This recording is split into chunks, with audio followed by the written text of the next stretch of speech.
हम लोगों ने लास्ट क्लास में कुछ क्रिटिकल पॉइंट्स निकालने के और उसको मैक्सिमा या मिनिमा प्रूफ करने के कुछ क्वेश्चंस डिस्कस किए थे। एक आप लोग के उसमें अनसॉल्व में आया हुआ है क्वेश्चन, उसी से रिलेटेड है, इलास्टिसिटी से रिलेटेड है। हम ये क्वेश्चन आप लोगों के साथ डिस्कस करके फिर मार्केट वाला क्वेश्चन आप लोगों के साथ डिस्कस करेंगे जो लॉन्ग में आता है। ठीक है, तो इसमें आप लोग को जो इलास्टिसिटी की कॉन्सेप्ट्स आप लोगों ने पढ़े हुए हैं, लोच के जो आपने कॉन्सेप्ट्स पढ़े हैं फर्स्ट ईयर में और सेकेंड ईयर अभी भी पढ़े हैं आप लोगों ने, वही कॉन्सेप्ट आप लोगों को यहाँ पर इस क्वेश्चन में यूज करना है। क्वेश्चन में आपको एक डिमांड फंक्शन दिया हुआ है Qx is equal to 4850 minus 5px plus 1.5 py plus 0.1 y, जहां पर दो कमोडिटीज की बात हो रही है x और y की।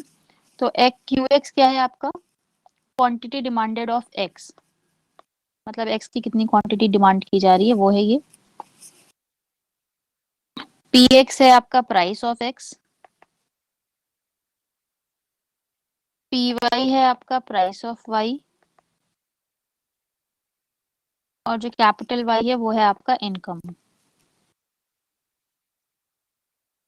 ठीक है, तो ये आपका डिमांड फंक्शन दिया हुआ है क्वेश्चन में, और क्वेश्चन आपसे दो चीजें कह रहा है फाइंड करने के लिए, साथ में कुछ और इन्फॉर्मेशन भी दिया है। इन्फॉर्मेशन में आपको px की वैल्यू दी हुई है, प्राइस ऑफ x यानी कि आपका 200 है, प्राइस ऑफ y की वैल्यू दी हुई है जो कि आपका 100 है, और आपकी इनकम की वैल्यू y की वैल्यू दी हुई है 10,000। ठीक है, तो क्वेश्चन में आपको ये चारों चीजें दी हुई हैं।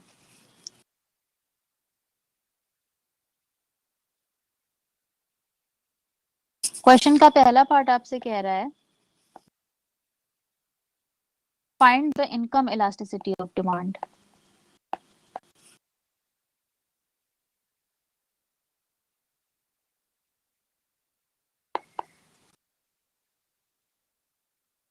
और क्वेश्चन का दूसरा पार्ट कह रहा है find the cross price elasticity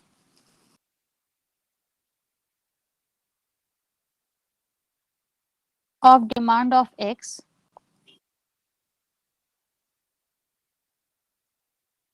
for Y. तो क्वेश्चन में पहले आपको income elasticity of demand find out करना है, और दूसरा आपको cross price elasticity of demand of X for Y find out करना हुआ है इसमें। ठीक है, तो इनकम इलास्टिसिटी फाइंड करना है तो आपको इनकम इलास्टिसिटी का फॉर्मूला पता होना चाहिए, और उसके बाद आपको cross price elasticity find out करना है तो क्रॉस प्राइस इलास्टिसिटी का फॉर्मूला पता होना चाहिए। सिर्फ फॉर्मूले में पुट अप करनी है चीजें। तो अब आप लोगों ने सारे कॉन्सेप्ट पढ़े हुए हैं, मुझे बताइए इनकम इलास्टिसिटी का फॉर्मूला क्या होता है। सपोज करिए इनकम इलास्टिसिटी ऑफ डिमांड कह रहा है फाइंड आउट करने के लिए, तो जाहिर सी बात है अब डिमांड फंक्शन आपको किसका दिया हुआ है? एक्स क्वांटिटी का दिया हुआ है। ठीक है, तो सपोज करते हैं हम इनकम इलास्टिसिटी ऑफ डिमांड को स्मॉल ई और वाई से दिखा रहे हैं इनकम के लिए। तो बताइए इनकम इलास्टिसिटी का क्या फॉर्मूला पढ़ा है आप लोगों ने?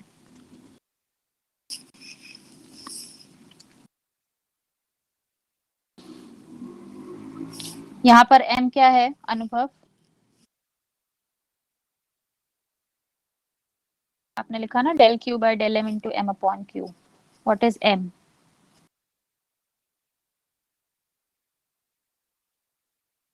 एम क्या है यहाँ पर, क्या शो कर रहा है?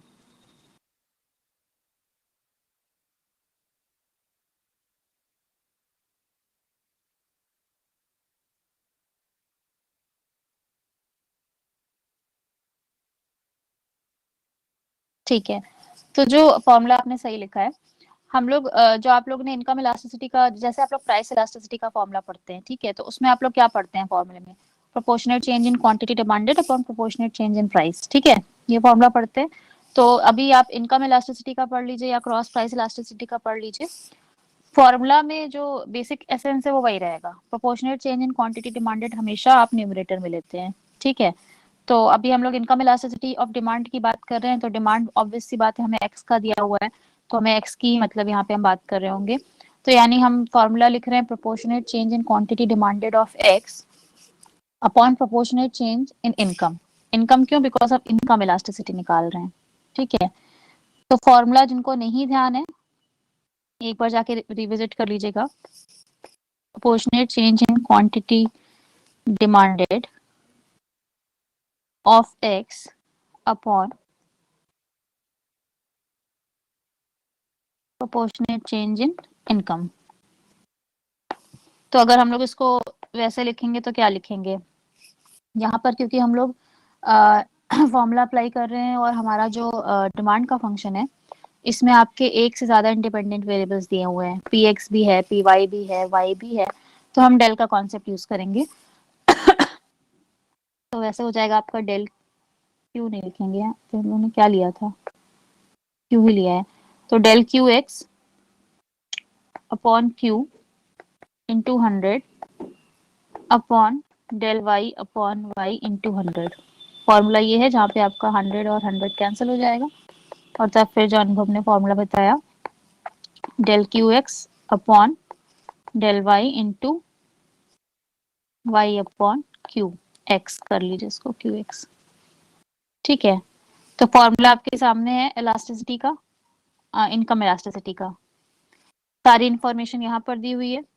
तो अगर आपको पहले आपको क्या निकालना है, आपको निकालना है del Q X by del Y, यानी कि आपको इस डिमांड फंक्शन को वाई के रिस्पेक्ट में डिफरेंशिएट करना है। तो डिफरेंशिएट करेंगे जब आप इसको वाई के रिस्पेक्ट में, तो क्या आएगा, del Q X by del Y क्या आएगा,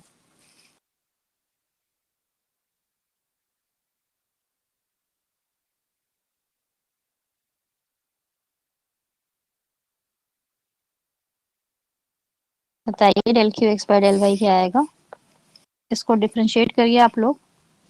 0.1 आएगा, ठीक है।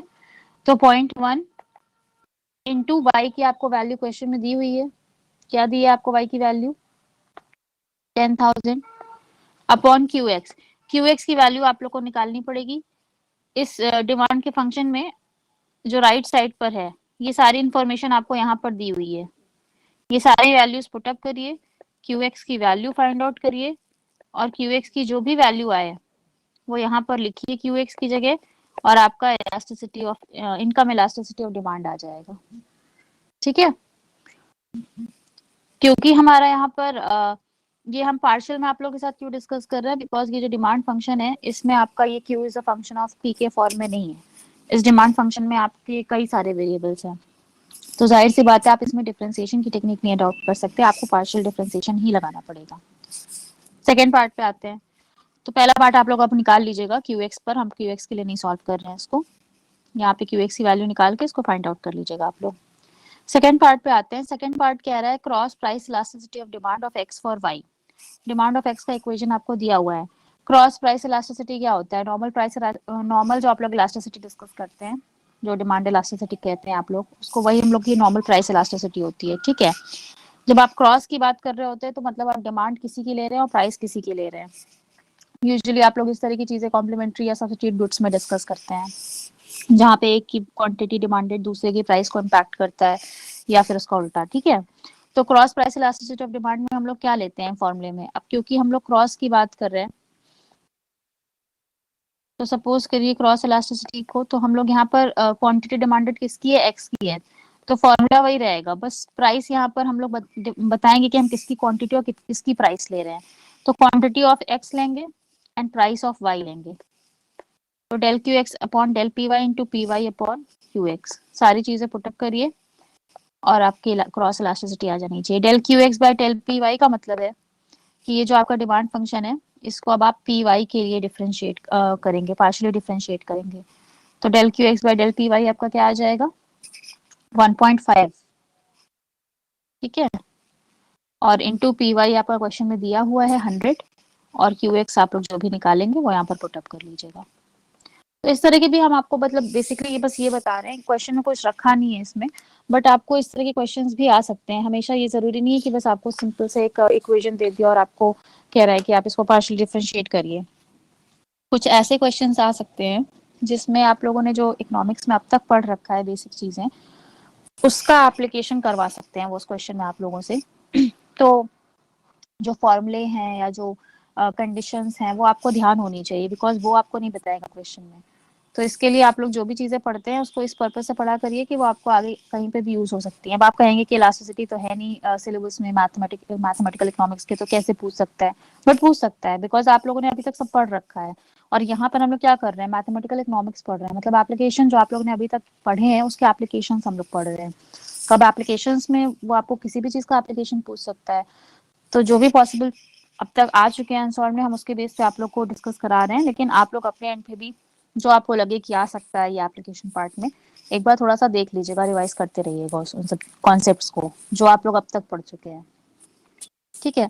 तो अभी तक हमने आप लोगों के साथ पार्शियल डिफरेंशिएशन में जो क्वेश्चन डिस्कस किए, वो कंप्लीट लॉन्ग का क्वेश्चन नहीं था, यूजुअली पार्ट्स में आते हैं।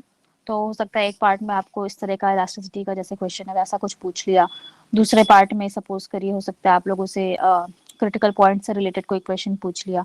तो चेंज हो सकता है आपको इस तरीके से, मतलब आपको दो पार्ट्स में स्प्लिट करके पूछ सकते हैं। अब हम आप लोग के साथ मार्केट वाला क्वेश्चन डिस्कस करने जा रहे हैं, जो कि आपको जिस तरह का लॉन्ग में आ सकता है।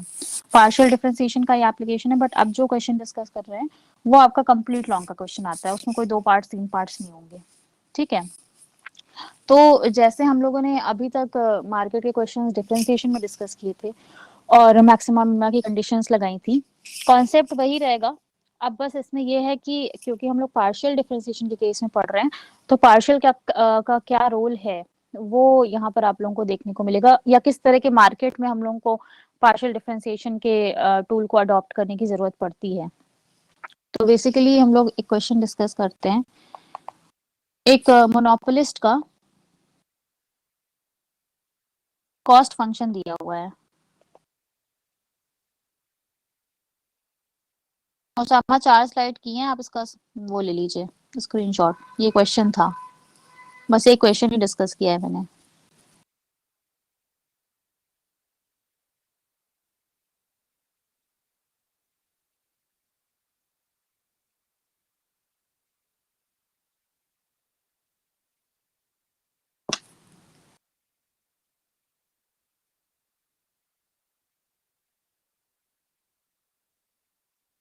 ठीक है। तो मोनोपोलिस्ट का आपको एक कॉस्ट फंक्शन दिया हुआ है। मोनोपोलिस्ट क्या है? जो मोनोपोली में काम कर रहा है, यानी एकाधिकार में। तो अब एकाधिकार में क्या होता है ये आप लोगों को पता है। तो कॉस्ट फंक्शन दिया हुआ है उसका c is equal to X square minus 15x plus 80, जहां पर वो कह रहे हैं कि where x is equal to x1 plus x2। x आपकी क्वांटिटी है, बट हम मोनोपोलिस्ट की बात कर रहे हैं, तो वो अलग अलग मार्केट में हो सकता है डील कर रहा हो, तो अलग अलग मार्केट में वो अलग अलग क्वांटिटीज बेच रहा होगा। तो हो सकता है हम किन्हीं दो मार्केट्स की बात कर रहे हैं जहाँ पे वो मोनोपोलिस्ट काम कर रहा है। ठीक है, मार्केट में किन्हीं दो मार्केट में जहाँ पे वो अपना प्रोडक्ट बेच रहा है। तो हम दो क्वांटिटीज की बात कर रहे हैं, x1 एंड x2 की। ठीक है। फिर आपको मोनोपोलिस्ट का डिमांड फंक्शन दिया है, demand function of the monopolist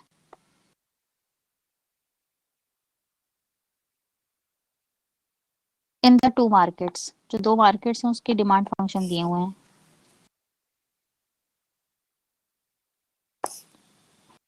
पहला आपका P1 is equal to 105 minus 2x1।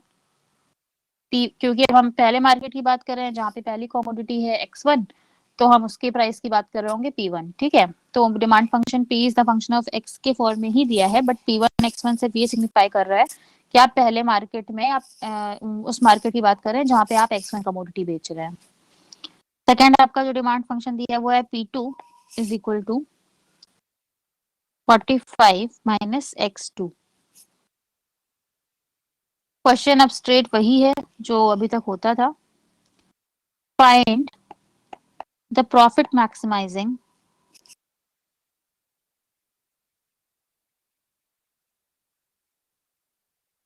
Output and price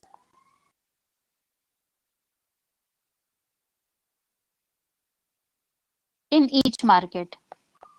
दोनों मार्केट में आपको प्रॉफिट मैक्सिमाइजिंग आउटपुट और प्राइस का को फाइंड आउट करना है, and also the amount of profit, कितना प्रॉफिट अर्न किया उस मोनोपोलिस्ट ने वो भी आपको फाइंड आउट करना है।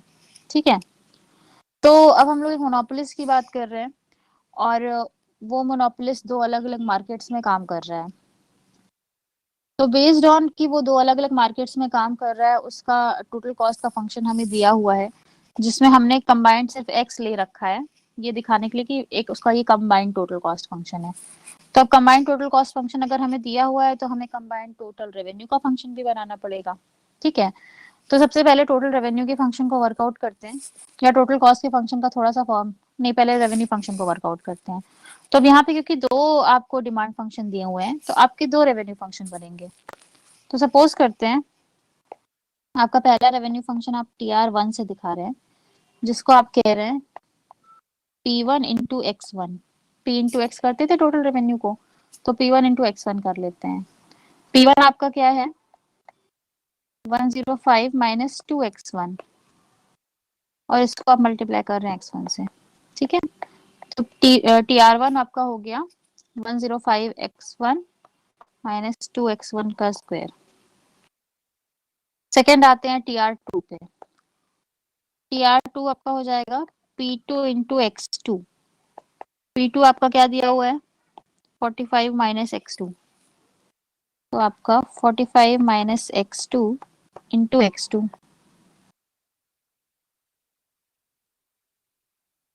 माइनस X2 का स्क्वायर। ठीक है, तो आप लोगों को दो मिल गए टोटल रेवेन्यू के फंक्शन, TR1 आपका ये और TR2 आपका ये। हमें एक कंबाइंड टोटल रेवेन्यू का फंक्शन, हम लोग अलग अलग भी कर सकते हैं बट कंबाइंड करना ज्यादा आई थिंक बेटर रहेगा, तो हम लोग कंबाइंड करते हैं। तो कंबाइंड टोटल रेवेन्यू का फंक्शन अगर हम लोग TR से दिखा रहे हैं तो वो आपका होगा TR1 प्लस TR2। TR क्या है आपका टोटल रेवेन्यू है, मतलब आप कितना अर्न कर रहे हैं। तो हम यहाँ पर क्या बात कर रहे हैं, ये एक मोनोपोलिस्ट है, तो वो चाहे 10 मार्केट में क्यों ना सामान बेच रहा हो, लेकिन अल्टीमेटली जब हम उसके रेवेन्यू की बात कर रहे हैं तो सारा रेवेन्यू जा तो एक ही पर्सन के पास रहा है जो कि वो मोनोपोलिस्ट है। तो हम कंबाइंड वो कर सकते हैं कि अलग अलग मार्केट से उसको कितना रेवेन्यू मिल रहा है, और कंबाइन करके हम उसका कंबाइंड टोटल रेवेन्यू का फंक्शन और कंबाइंड टोटल कॉस्ट के फंक्शन के साथ हम लोग सारी वर्किंग कर सकते हैं। क्योंकि इन एनी केस आपको क्वेश्चन में जो कॉस्ट का फंक्शन दिया हुआ है वो स्प्लिट करके नहीं दिया हुआ है, वो कंबाइंड दिया हुआ है, तो हम टोटल रेवेन्यू के फंक्शन को भी कंबाइन करके ही यूज करेंगे। ठीक है, तो टोटल रेवेन्यू के फंक्शन को कंबाइन कर लीजिए। TR का फंक्शन आपका क्या हो जाएगा 105X1 माइनस 2X12 जो कि आपका TR1 था, plus 45X2 minus X2 square जो कि आपका TR2 था। ठीक है, तो आपने टोटल रेवेन्यू का एक कंबाइंड फंक्शन बना लिया है। अब आते हैं टोटल कॉस्ट के फंक्शन में, उसमें हम लोग को थोड़ा सा चेंज करना है। टोटल कॉस्ट का फंक्शन जो क्वेश्चन में दिया है वो दिया है आपको x square minus 15x plus 80। ठीक है, ये आपको क्वेश्चन में दिया है x square minus 15x plus 80, but साथ में आपको ये भी दिया है कि जहां पर x आपका x1 और x2 के बराबर है, तो हमें x के लिए x की जगह x1 और x2 को सब्स्टिट्यूट करना पड़ेगा, क्योंकि हमें अल्टीमेटली अलग अलग मार्केट में प्रॉफिट मैक्सिमाइजिंग आउटपुट और प्राइस निकालना है इन ईच मार्केट। तो आपका ये क्या हो जाएगा x1 प्लस x2 का होल स्क्वायर, ये x स्क्वायर की जगह, minus 15 x1 plus x2 and plus 80 आपका। ठीक है, इसको ओपन कर लेते हैं। पहला वाला पार्ट क्या है a प्लस बी का होल स्क्वायर, फॉर्मूला लगा लीजिए वही वाला।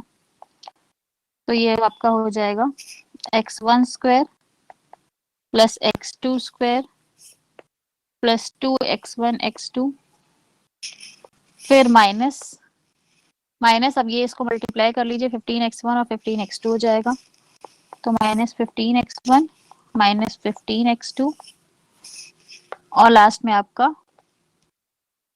80, तो प्लस 80। तो ये अब आपका टोटल कॉस्ट का फंक्शन है जो कंबाइंड फंक्शन बन गया आपका। टोटल रेवेन्यू का फंक्शन हम लोग यहाँ पर वर्कआउट कर चुके हैं, वो है आपका ये। अब हम लोग सीधे से प्रॉफिट का फंक्शन क्रिएट करते हैं। प्रॉफिट आपका है TR माइनस TC, जहां पे हम सब कंबाइंड फंक्शन यूज करेंगे। ठीक है, तो TR का फंक्शन हमारा क्या हो गया, 105x1 माइनस 2x1 स्क्वायर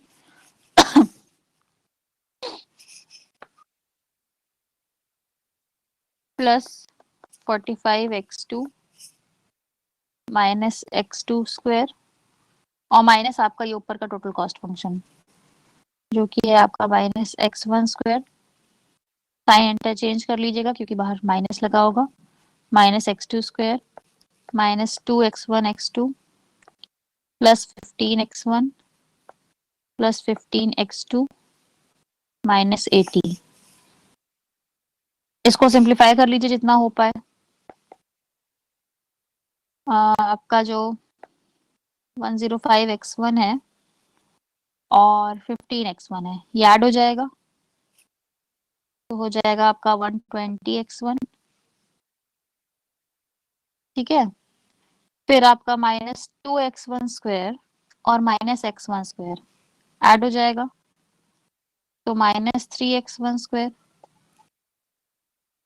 फिर आपका 45x स्क्वायर और 15x स्क्वायर ऐड हो जाएगा तो प्लस 60x स्क्वायर। ठीक है, फिर माइनस एक्स स्क्वायर और माइनस एक्स स्क्वायर ऐड हो जाएगा तो minus 2x square minus 2x2 square. ठीक है, फिर क्या बच रहा है, ये दोनों एज इट इज रहेंगे, माइनस 2x1 x2 माइनस 80। ठीक है, तो ये आपका प्रॉफिट का फंक्शन है। अब आपको करना क्या है, क्वेश्चन कह रहा है कि find the profit maximising output and price in each market. तो दो मार्केट हैं आपके जहां पर x1 और x2 दो कमोडिटीज आप बेच रहे हैं। तो फर्स्ट ऑर्डर कंडीशन जो आप लगाएंगे वो आपकी del pi by del x1 and del pi by del x2 होगी, जो कि आप अल्टीमेटली इक्वल टू 0 करेंगे। तो del pi by del x1 बताइए क्या होगा, डिफरेंशिएट करिए x1 के रिस्पेक्ट में, मुझे आप लोग बताइए del pi by del x1 क्या होगा।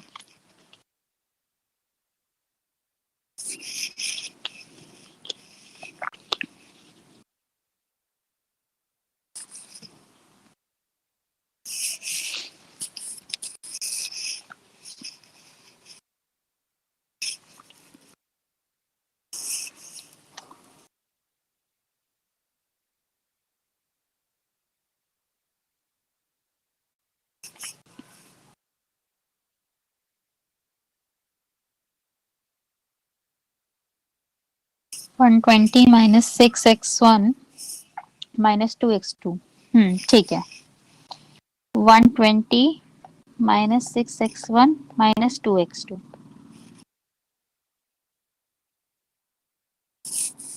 अब del pi by del x2 भी बताइए।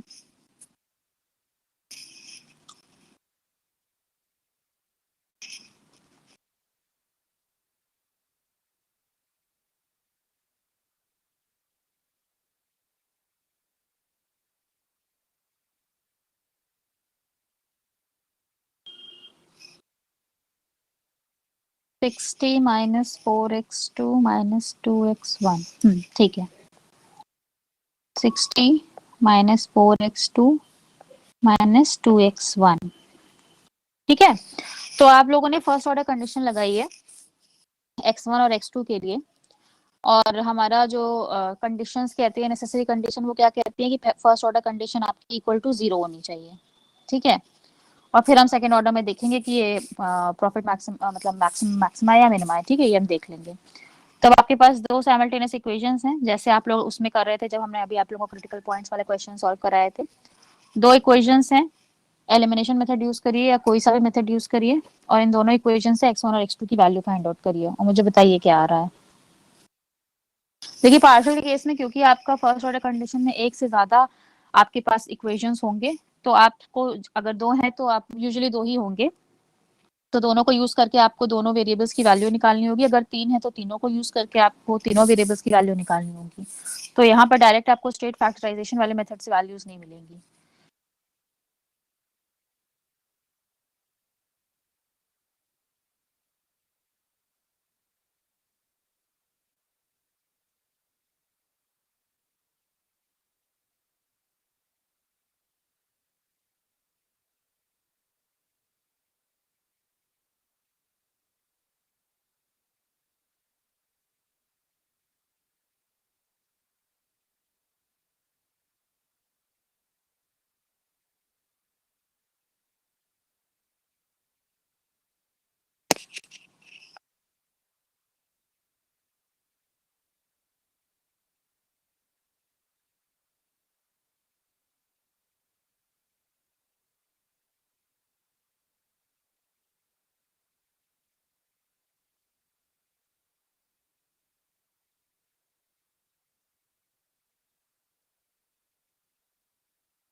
18 क्या आ रहा है?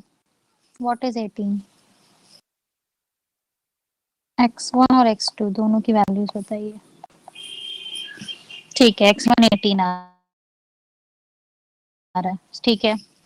और x2 क्या आ रहा है?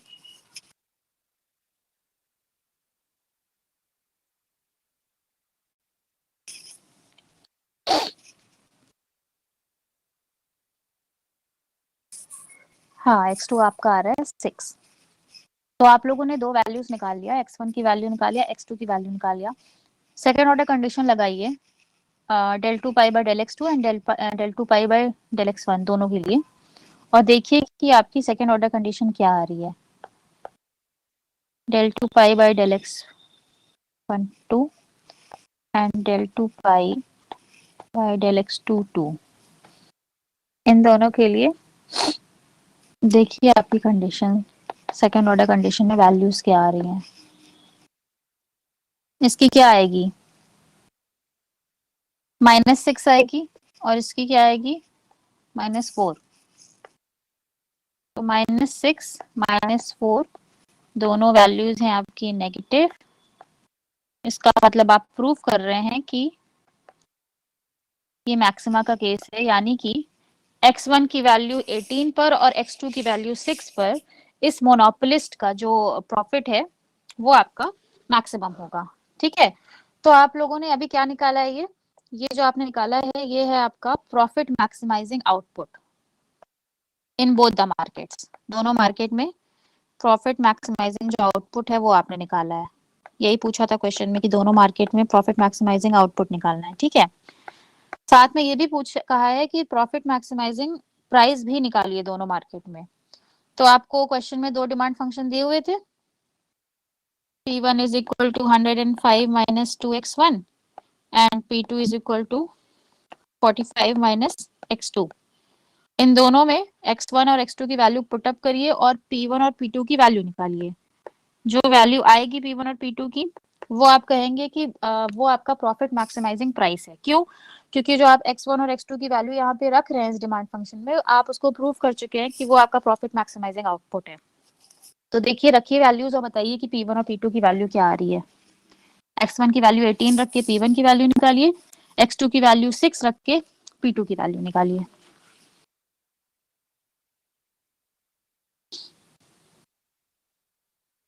ठीक है, P1 आपका 69 आ रहा है।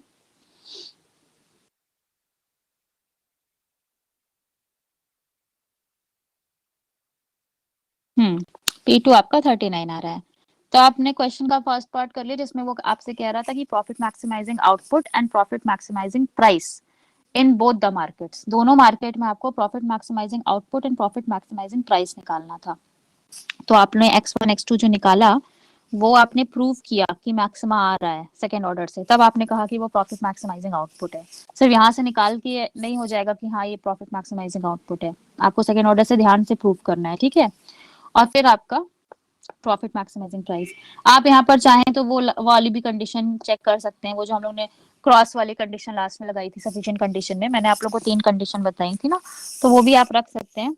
ऑल दो हमारा काम तो इससे भी पर्पस सॉल्व हो जा रहा है, बट इस क्वेश्चन में कोई आपको कंडीशन अप्लाई करने के लिए फोकस नहीं है। फोकस यहाँ पर है कि आप प्राइस और क्वांटिटी की वैल्यू फाइंड आउट कर पाए। बट देखिएगा जब भी क्वेश्चन मतलब ऐसा आए जहां पर आपको लगे कि वो आपसे कंडीशंस पर ज्यादा फोकस कर रहा है, मतलब जो आप लोगों ने सफिशिएंट कंडीशन और नेसेसरी कंडीशन पढ़ी है हम लोगों ने, जो 5 कंडीशंस दोनों के केस में, अगर आपको लगे कि वो उस पर ज्यादा फोकस कर रहा है, तब वो लास्ट की जो 5वीं कंडीशन है उसको जरूर से डिस्कस कर दीजिएगा। ऑल्दो उसका कोई ऐसा सिग्निफिकेंस नहीं होगा, बट आपका एक तरीके से फाइनल प्रूफ हो जाएगा क्वेश्चन का। चलिए, अब जो है प्रॉफिट का जो फंक्शन था, प्रॉफिट भी हम लोग को निकालना है क्वेश्चन में, अमाउंट ऑफ प्रॉफिट। तो प्रॉफिट फंक्शन कहाँ गया हमारा? ये है, इस प्रॉफिट फंक्शन में x1 और x2 की वैल्यू रखिए जो आपने निकाली है, और प्रॉफिट की वैल्यू फाइंड आउट करके बताइए कितनी आ रही है। x1 की वैल्यू आपकी 18 और x2 की 6 रखिए इस प्रॉफिट फंक्शन में, और प्रॉफिट की वैल्यू भी फाइंड आउट करिए।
आया किसी का प्रॉफिट?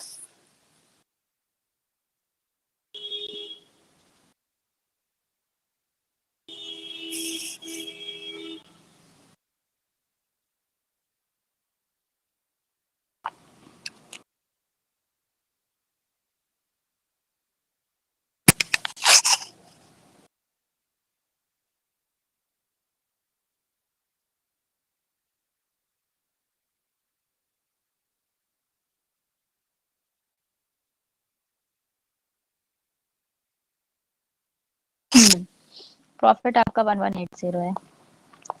तो क्वेश्चन एक बार ध्यान से 2 बार रीड कर लीजिएगा। कई बार सॉल्व करने में हम लोग भूल जाते हैं कि क्वेश्चन में अच्छा ये पार्ट भी पूछा था, क्योंकि आप लोगों ने अभी तक देखा होगा कि कुछ क्वेश्चंस में आपसे प्रॉफिट निकालने को कहता है, कुछ में नहीं कहता है, कुछ में आपको सिर्फ प्राइस निकालने को कह देता है कि आप आउटपुट और प्राइस निकाल दीजिए, या किसी किसी में आपको प्राइस नहीं कहता, सिर्फ आउटपुट और प्रॉफिट कहता है।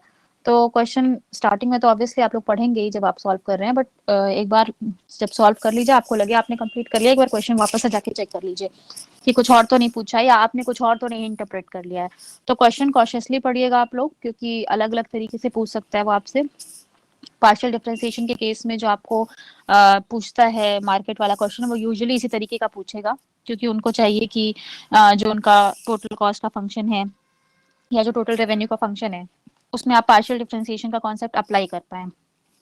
तो यूजुअली आपसे मोनोपोलिस्ट वाला क्वेश्चन ही पूछता है। जब हम लोग डिफरेंशिएशन में डिस्कस करते हैं, तो वहां पे मार्केट के अलग अलग तरह के ज्यादा क्वेश्चंस बन पाते हैं, क्योंकि यूजुअली जो प्रोड्यूसर होता है वो किसी एक ही कमोडिटी के साथ डील कर रहा होता है, एक ही मार्केट में डील कर रहा होता है।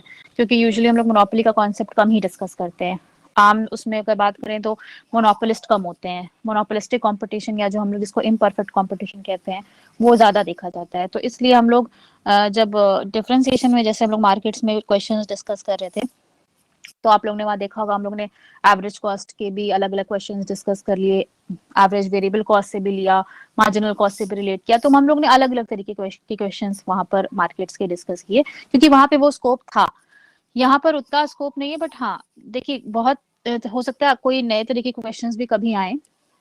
सिर्फ यहाँ की बात नहीं कर रहे हैं, कहीं पे भी आप लोग क्वेश्चन आंसर कर रहे हो तो अलग अलग तरीके से क्वेश्चन आपसे पूछ सकते हैं। तो थोड़ा सा अपना दिमाग लगाइएगा कि जो आपने पढ़ा है वो लॉजिक आप कैसे अप्लाई कर रहे हैं, बिकॉज कहीं out of the box question नहीं आता है। क्वेश्चन बना होगा इकोनॉमिक थ्योरीज पर ही बेस करके, मैथमेटिकल टूल्स आप लोगों को पता है कैसे अप्लाई करने हैं। तो अब दोनों चीजों को मिक्स करके आपको क्वेश्चन कैसे सॉल्व करना है वो आप लोग को अपने प्रेजेंस ऑफ माइंड से करना पड़ेगा। हमेशा एग्जैक्टली जैसा क्वेश्चन हम लोग क्लास में डिस्कस करें, नॉट नेसेसरी कि आप हमेशा वैसा क्वेश्चन फेस करें। ठीक है। तो आई थिंक मैंने पार्शियल के केस में आप लोगों को जितने पॉसिबल तरह के क्वेश्चंस आए हैं, मैंने आप लोगों को करवा दिए हैं वो। नेक्स्ट क्लास में, आज नहीं स्टार्ट कर रही हूँ मैं, नेक्स्ट क्लास में हम लोग होमोजेनियस प्रोडक्शन फंक्शन पर थोड़ा सा डिस्कशन करेंगे, और उसका एक स्पेशल केस है जो आपका कॉप डगलस प्रोडक्शन फंक्शन, वो डिस्कस करेंगे। यूटिलिटी वाले क्वेश्चंस जो अनसॉल्व में आए हुए हैं, वो हम लोग एक थर्ड जो टॉपिक है लैग्रेंज मल्टीप्लायर, उसमें डिस्कस करेंगे। तो उसको आप लोग इसमें मत रिलेट करिएगा कि सोचें कि आपकी मैंने इसमें नहीं कराया, वो ऑप्टिमाइजेशन वाले क्वेश्चन है। तो वो अभी हम लोग का बचा हुआ है वाला पार्ट। ठीक है। इसमें जितना हम लोगों ने पार्शियल में डिस्कस किया, आप लोगों को कोई डाउट हो तो आप लोग पूछ सकते हैं।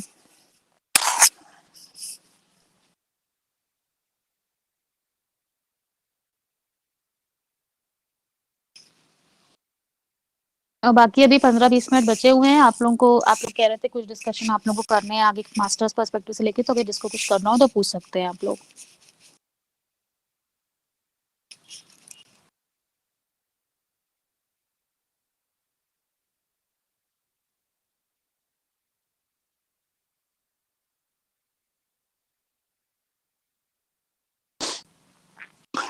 किसी को कुछ पूछना है या फिर मैं क्लास ओवर कर दूं?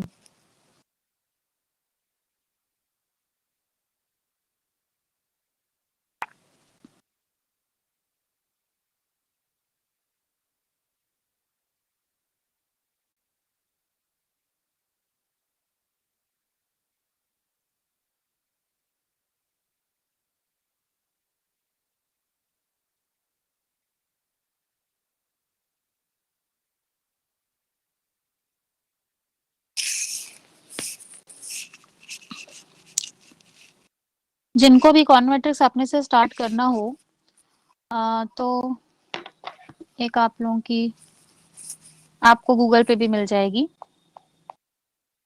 डीएन गुजराती की एक बुक आती है, ऑथर डीएन गुजराती है, बेसिक इकोनोमेट्रिक्स। हिंदी में मुझसे इसमें कंटेंट मत पूछिएगा, क्योंकि मुझे आज तक हिंदी की इकोनोमेट्रिक्स की कोई बुक नहीं मिली है, और अगर आप लोग को मिलती भी है तो कंटेंट कितना जेन्युइन होगा मुझे नहीं पता। ये जो बुक है ये सॉफ्ट कॉपी में भी आपको मिल जाएगी, गूगल पे आप सर्च करेंगे आपको सॉफ्ट कॉपी में भी मिल जाएगी। तो जिनको बेसिक स्टार्ट करना हो वो इकोनोमेट्रिक्स यहाँ से स्टार्ट कर सकते हैं। और इकोनोमेट्रिक्स में आपका मैथमेटिक्स भी है, स्टैटिस्टिक्स भी है, इकोनॉमिक थ्योरीज भी हैं, तो सब कुछ एक मिक्स है वो, ठीक है, वो एक अलग ब्रांच है। तो थोड़ा सा अगर फिर भी थोड़ा समझने में दिक्कत आए तो आप लोग कुछ यूट्यूब में वीडियोस भी एक्सप्लोर कर सकते हैं, लाइक इंट्रोडक्टरी इकोनोमेट्रिक्स करके, या एलिमेंट्री इकोनोमेट्रिक्स, या व्हाट इज इकोनोमेट्रिक्स, ऐसे करके आप कुछ यूट्यूब पे वीडियोस सर्च करिए, तो आपको एक बेसिक आइडिया मिल सकता है, लाइक कोई एक्सप्लेन कर दे तो आपको एक बेसिक आइडिया मिल सकता है कि इकोनोमेट्रिक्स होता क्या है। उसके बाद आप फर्दर रीड कर सकते हैं, जो है कोई भी आप बुक उठा के आप रीड कर सकते हैं। शुभा, मैंने आप लोगों को बोला था कि आप लोग को जो भी क्वेश्चंस में डाउट है आप लोग एक पीडीएफ बना के शिवांश को भेज दीजिएगा, शिवांशु को, तो वो मुझे फॉरवर्ड कर देंगे, तो मेरे पास जब पहले से रहेगा तो मैं क्लास में डिस्कस कर दूंगी। तो आप लोग का अपना जो ग्रुप है उसमें आप लोग एक कंबाइंड वो बना लीजिए। ऐसा पॉसिबल नहीं हो पाएगा ना कि एक एक क्वेश्चन हम एक एक बच्चे का उठा उठा के डिस्कस कर रहे हैं। तो आप लोग एक अपना बना लीजिए जिसका जो है कंबाइंड जब बन जाएगा तो हम लोग डाउट सॉल्विंग क्लास रख लेंगे, बट मेरे पास पहले से फिर होने चाहिए ना क्वेश्चंस। अनुभव, आपके पास सॉफ्ट कॉपी है तो उसको रीड करना स्टार्ट करिए। स्टार्टिंग के 3-4 चैप्टर जब आप पढ़ेंगे कुछ भी मत छोड़िएगा, उसमें चैप्टर 1 के पहले एक इंट्रोडक्शन का चैप्टर है, वहां से स्टार्ट करिएगा, पढ़ना स्टार्ट करिए, धीरे धीरे चीजें समझ में आएंगी आपको, एक फ्लो में स्टार्ट करिए। क्योंकि आपने अगर सोचा कि यार ये तो इंट्रोडक्शन का चैप्टर, इसको स्किप कर देते हैं आगे बढ़ते हैं, तो फिर आपको कॉन्सेप्ट नहीं क्लियर होगा। क्योंकि सब्जेक्ट अगर एकदम नया है आपके लिए तो आपको एकदम एलिमेंट्री से स्टार्ट करना पड़ेगा। प्रबोधिनी, यहाँ तो नहीं आता, एयू में तो नहीं आता मैथमेटिकल इकोनॉमिक्स, बिकॉज ऑप्शनल का पेपर है, तो कुछ बच्चे लेते हैं ऑप्शनल में, कुछ बच्चे नहीं लेते हैं, कुछ बच्चे थॉट ले लेते हैं। एयू में नहीं आता, बट बाकी जगहों के एंट्रेंस में आता है, बल्कि जितना हम लोग पढ़ते हैं उससे ज्यादा ही आता है। ओसामा, आप कहाँ के लिए एमए इकोनॉमिक्स प्रिपेयर करना चाहते हैं ये मैटर करता है। आप जहाँ के लिए भी प्रिपेयर कर रहे हैं सबसे पहले वहाँ का सिलेबस पैटर्न उठा के देखिए, थोड़ा अवेयर रहिए कि वहाँ पे जो है कब आ रहा है, कब का वहाँ पे फॉर्म कब आ रहा है, एंट्रेंस एग्जाम कब हो रहा है। वैसे अब तो आप लोग थर्ड ईयर में, तो आप लोग ने अब तक एक्सप्लोर कर लिए होंगे फॉर्म्स जहाँ जहाँ के भी आ रहे हैं। तो सिलेबस पैटर्न उठाइए, लास्ट के क्वेश्चन पेपर्स मिल जाए वो उठाइए, और देखिए कि आप लोगों ने क्या नहीं पढ़ा है, इन द सेंस कि आप लोग के सिलेबस में क्या चीजें नहीं थी और उसके कितने क्वेश्चंस आ रहे हैं उनके पेपर्स में, क्योंकि सब जगह का सिलेबस पैटर्न अलग अलग होता है।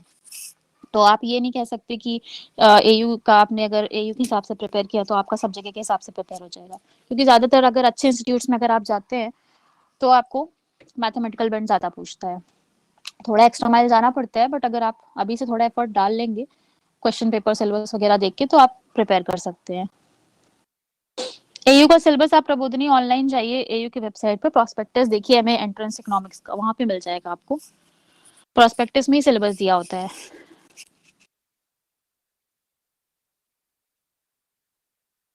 शोभा सोनकर, आपके जो रिप्रेजेंटेटिव है वो शिवांशु है, तो आपको किसी से बात करने की जरूरत नहीं है। आपके जो भी डाउट्स हैं आप एक पीडीएफ बनाइए क्वेश्चंस की और भेज दीजिएगा, वो मुझे फॉरवर्ड कर देंगे, मैं क्लास में डिस्कस कर लूंगी। और जो जिनको क्लास करनी है, जो सीरियस डिस्कशन कर सकते हो, वही ग्रुप में रिस्पॉन्ड करें फिर। मुझे पता है क्योंकि अब इतने सारे 43 स्टूडेंट्स दिख रहे हैं इस समय क्लास में, तो ऑब्वियसली मुझे पता है 43 के 43 मैथ्स का पेपर नहीं देने वाले हैं। पढ़ना is a good thing, but फिर सीरियस होके पढ़िए आप लोग।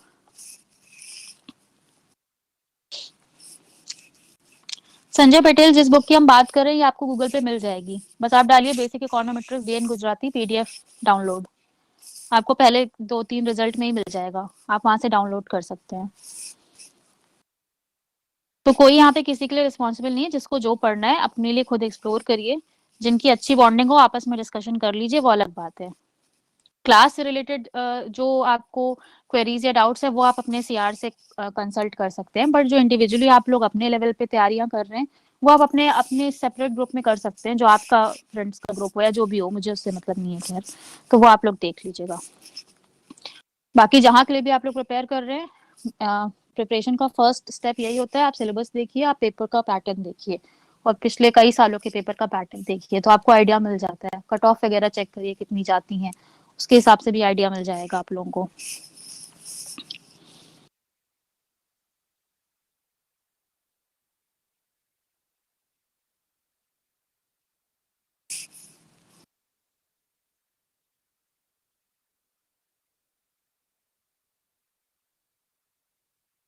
आशीष मिश्रा, वो पॉसिबल नहीं है। आप जितना कवर अप कर सकते हैं आप प्रायोरिटाइज करके ही कवर अप कर पाएंगे, क्योंकि डीएससी वगैरह का पैटर्न बहुत डिफरेंट होता है। हम लोग जो मास्टर्स वगैरह में यहाँ पर जो कवर करते हैं मैथमेटिक्स, वो लोग ग्रेजुएशन में वो बेस क्रिएट करके चलते हैं। तो मैं आपसे अगर ये एक्सपेक्ट करूँ कि आप 1-2-3 महीने में आप वो 3-4 सालों का सिलेबस पैटर्न कवर अप कर लें पूरा, तो दैट इज नॉट पॉसिबल। तो उसके लिए फिर आपको एक ही तरीका है कि अगर आपको वहाँ के पेपर्स वगैरह अवेलेबल हैं, डाउनलोड करके एक बार देखिए कि किस सेक्शन से पहले तो आप अपने वो सेक्शन प्रायोरिटाइज करिए जो आपको लगता है कि आपने नहीं पढ़े हैं। उसमें से भी देखिए कि किन सेक्शन से ज्यादा क्वेश्चंस आ रहे हैं। तो टारगेटेड पढ़ाई करिए, सब कुछ तो आप कवर अप नहीं कर पाएंगे। बिकॉज आप खुद सोचिए ना, पैटर्न जब बेस से ही पैटर्न डिफरेंट हो जाएगा तो फिर उसके जो आपके एंट्रेंस में क्वेश्चंस आएंगे वो भी डिफरेंट हो जाते हैं। और डीएससी हो गया, एमएससी हो गया, these are one of the premier institute. जब हम लोग कहते हैं कि हम लोग यहाँ पर इकोनॉमिक्स की बात करते हैं तो बेस्ट ऑफ द बेस्ट इनका लेवल होता है। तो इसलिए आप लोग सब कुछ नहीं कवर कर सकते तो प्रायोरिटाइज करके प्रिपरेशन करिए। और हम ये नहीं कह रहे कि नहीं कर सकते, डिमोरलाइज नहीं कर रही हूँ मैं आप लोगों को। इसलिए जो है थोड़ा सा स्मार्ट बन के प्रायोरिटाइज करके करिए, क्योंकि आपको कट ऑफ में आना है। तो कट ऑफ में आने के लिए देखिए कि क्वेश्चंस पर किस पे ज्यादा फोकस कर रहे हैं, किस तरह की चीजों पे। हो सकता है वहां पे लोगों ने उनका सिलेबस उठाइए, देखिए रेफरेंस बुक्स में कौन कौन सी बुक्स मेंशन करते हैं। कोई कुछ बुक्स ऑनलाइन सॉफ्ट